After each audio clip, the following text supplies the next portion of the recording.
plein de raisons particulières pour venir au théâtre. Ça peut être se divertir, venir vivre des émotions, venir vivre des expériences, apprendre des choses, rencontrer des gens, parce qu'on est aussi dans un espace qui est un espace collectif. On n'est pas tout seul devant son écran, on est dans un endroit où on va être aussi avec d'autres gens dans un même endroit. Donc c'est aussi vivre cette expérience collective.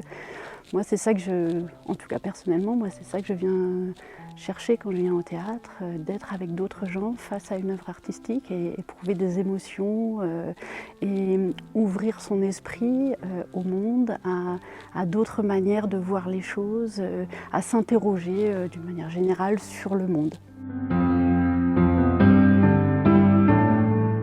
Entre 6 € jusqu'à 30 € à peu près. Après, voilà, il y a un système d'abonnement qui permet, si on s'engage à prendre plusieurs spectacles d'un coup, de payer moins cher sa place. Il y a aussi des choses qui sont proposées gratuitement. On a une galerie photo, on peut venir voir des photographies gratuites, on a des ateliers qui sont gratuits, on a des lectures qui sont gratuites. Voilà. Donc il y a plein de choses qui sont proposées aussi dans un panel de prix qui sont de la gratuité jusqu'à 30 € pour les très gros spectacles.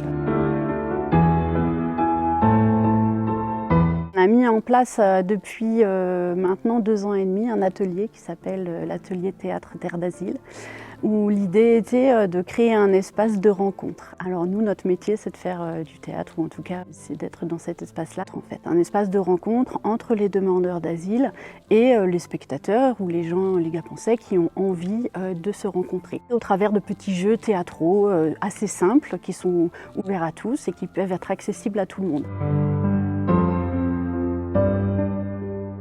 On a un directeur artistique, enfin un directeur et puis son adjointe qui réfléchissent assez longtemps à l'avance aux spectacles qu'ils veulent présenter.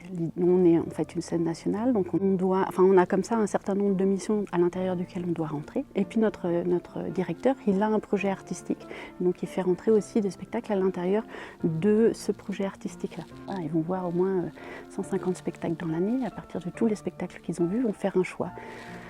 Un choix en fonction de ce qu'ils ont aimé, ce qu'ils ont envie de montrer. Est-ce que cette année, on a envie de développer une thématique particulière en fonction de l'actualité, en fonction des choses qui se passent dans notre monde.